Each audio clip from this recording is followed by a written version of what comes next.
The story of Helene de Tournon, as recounted in Queen Marguerite de Valois' memoirs, may sound familiar.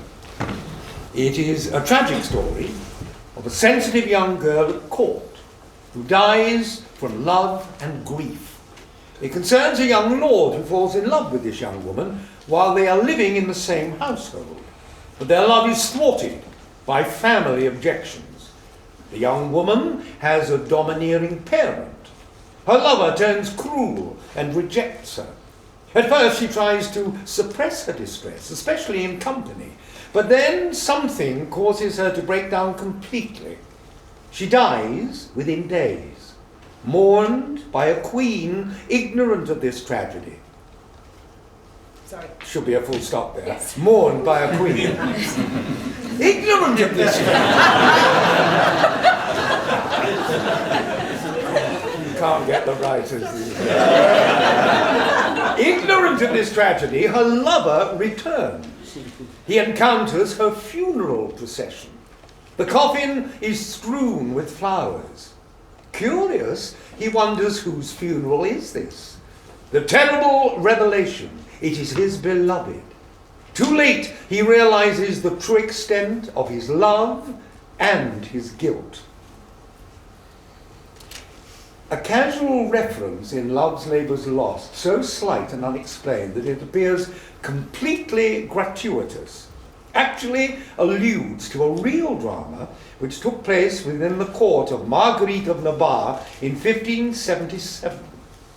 At the beginning of Act 5, Scene 2, there is an exchange between Catherine and Rosaline about Cupid. You'll ne'er be friends with him, he killed your sister. He made her melancholy, sad and heavy, and so she died.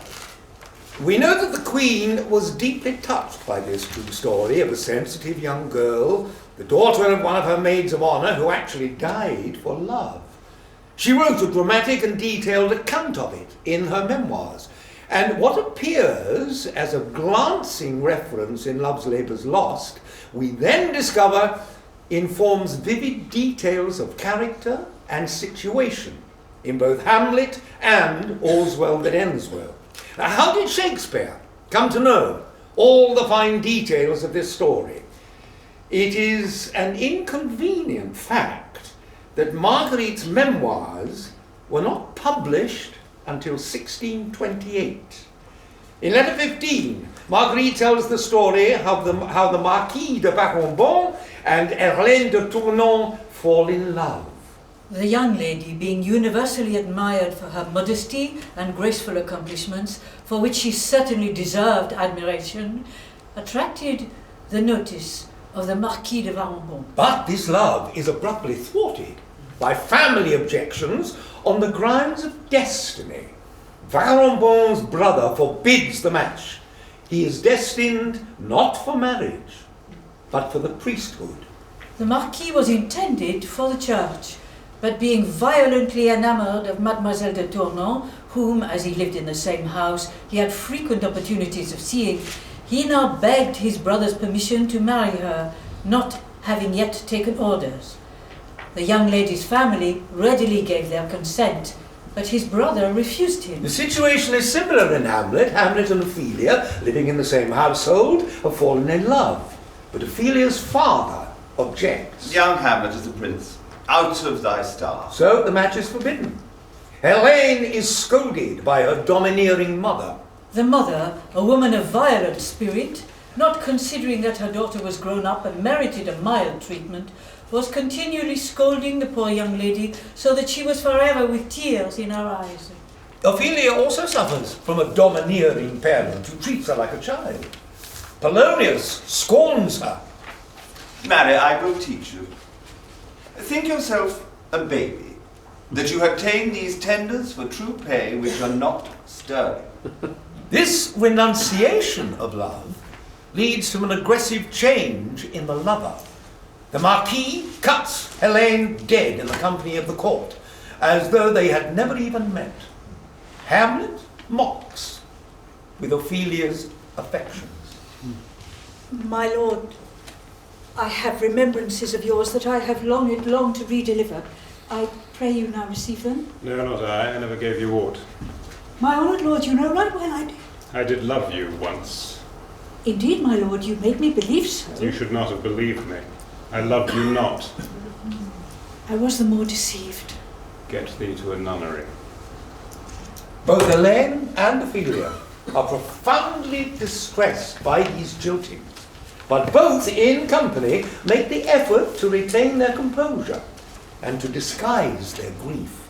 The resentment, grief and disappointment occasioned by a behaviour so slighting and unnatural was necessarily stifled in her breast, as decorum and her sexy pride obliged her to appear as if she disregarded it. Just as in the mousetrap scene, Hamlet publicly humiliates Ophelia with his cynical sexual taunts, which she makes every effort to make Lady, light of. shall I lie in your lap? Oh no, my lord. Did you think I meant country matters? I think nothing, my lord. That's a fair thought, to lie between maids' legs. What is, my lord? Nothing. For Helene, the moment of crisis and breakdown comes with the departure of Varambon. He abruptly leaves the court without even speaking to her. The anguish of her mind, which she had hitherto suppressed, could no longer be restrained, and labouring for vent, it stopped her breathing, and forced from her those lamentable sobs which I have already spoken of. In Ophelia's case, it is the double shock of Hamlet's rejection and the death of her father, which sends her out of her mind with grief. She is importunate, indeed distract. Her moods will need be pitied. This is the madness which will lead her 4 scenes later to a watery grave. Helene's suffering, likewise, is so extreme that within 8 days she is also dead, mourned by the queen. Her youth combated for 8 days with this uncommon disorder, but at the expiration of that time she died, to the great grief of her mother, as well as myself. In Hamlet, it is Queen Gertrude who mourns for Ophelia. Oh, sweets to the sweet, farewell. I hoped thou shouldst have been my Hamlet's wife. I thought thy bride bed to have decked, sweet maid, and not have strewed thy grave. In both dramas, the most poignant scene of all is the scene at the funeral. The essence of it, a lover has abandoned his beloved. He goes away, unaware that she has died of grief. On his return, he encounters the funeral procession. Marguerite stresses the dramatic irony of the scene. The melancholy procession was marching slowly along when it was met by the Marquis de Varambon, who had been the sole occasion of it. He arrived at the very instant the corpse of this ill-fated young lady was being borne to the grave. He was stopped by the crowd occasioned by this solemn procession. The stage directions in Act 5, Scene 1 read, "Enter the King, Queen, Laertes in funeral procession after the coffin, with priest and lords attendant." The queen, the courtiers, who is this they follow? And with such maimed rites this doth but token the course they follow did with desperate hand fordo its own life. 'Twas of some estate. Catch we a while and mark. Marguerite heightens the emotion of the scene still further. While Varambon has been away, he has realized he truly loves Helene. We had not left Namur long when the Marquis reflected upon his cruel behaviour towards this unhappy young lady, and his passion, wonderful to relate, being revived by the absence of her who inspired it, he had resolved to come and ask her of her mother in marriage. It's curious, like Hamlet, couch we a while. Varambon views the cortege and sees the coffin strewn with flowers. He observes a long train of persons in mourning, and remarks the coffin to be covered with a white pall, and that there are chaplets of flowers laid upon it. He inquires whose funeral it is.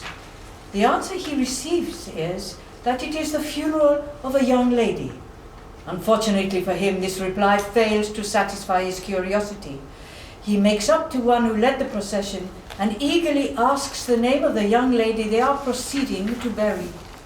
A young woman, but who?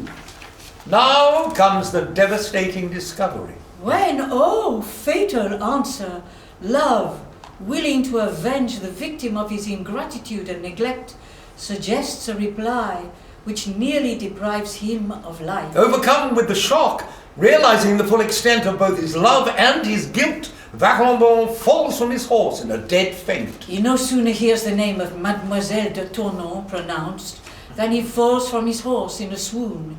He is taken up for dead and conveyed to the nearest house, where he lies for a time insensible, his soul, no doubt, leaving his body to obtain pardon from her whom he had hastened to a premature grave, to return to taste the bitterness of her death a second time. At the terrible revelation, Hamlet exclaims, What?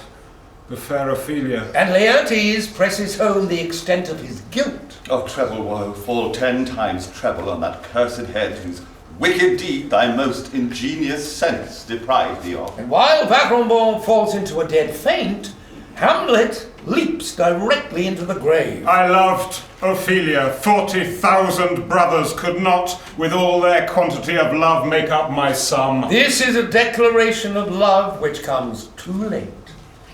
And here again are the parallels between the true story of Hélène de Tournon and Shakespeare's tragedy of Ophelia. Thank you very much.